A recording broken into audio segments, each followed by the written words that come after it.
Hello అండి. Hi అందరికీ. Good evening. ఇవాళ మన టాపిక్ ఏంటంటే రీసెంట్‌గా నేను ఒక ఫెర్టిలైజర్ షాట్ అప్‌లోడ్ చేశాను గదా! దానికి సంబంధించిందనమాట. చూడండి, ఎప్పటికో మొగ్గలాగిపోయిన చామంతి చెట్టుకు చిన్న మొగ్గొచ్చిందనమాట. దాంతో పాటు ఇది చూడండి, ఇది దొంతర మల్లెలు. దీనికి కూడా చూడండి చెట్టు నిండా వచ్చాయనమాట. నా దిష్టే తగిలేలా ఉంది దీనికి. చూడండి ఎంత బావుందో. దీన్ని ప్రూనింగ్ కూడా చేస్తున్నా నేను ఎప్పటికప్పుడు. ప్రూనింగ్ కూడా చేయాలి, మర్చిపోవద్దు ఎవరు కూడా. ఫెర్టిలైజర్ ఎంత ముఖ్యమో అప్పుడప్పుడు లేత చిగురు వచ్చినప్పుడు ప్రూనింగ్ చేస్తే ఇంకా ఒక్క కొమ్మ వచ్చిన ప్లేస్లో ఇంకా 4, 5 వస్తాయన్నమాట. చూడండి, ఇది గరుడవర్ధనం. దీనికి కూడా ఎన్ని మొగ్గలు వచ్చాయో. అంతకు ముందైతే మొత్తం ఆగిపోయాయి, అసలు కంప్లీట్ ఆగిపోయి అయ్యో రావట్లేదే అనుకున్నా.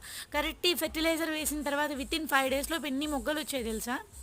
ఇదైతే చూడండి, ఈ చెట్టు అయితే కంప్లీట్, ఇది గులాబీ, లైట్ పింక్ కలర్ గులాబీ అనమాట, హైబ్రిడ్ మొక్క.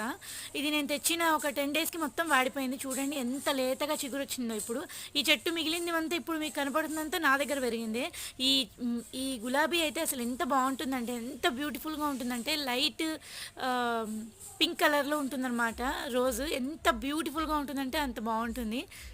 చెట్టు గుబురుగా రావాలి, మంచిగా ఉండాలి అంటే ప్రూనింగ్ మాత్రం బెస్ట్ ఆప్షన్. అది మాత్రం మర్చిపోకండి.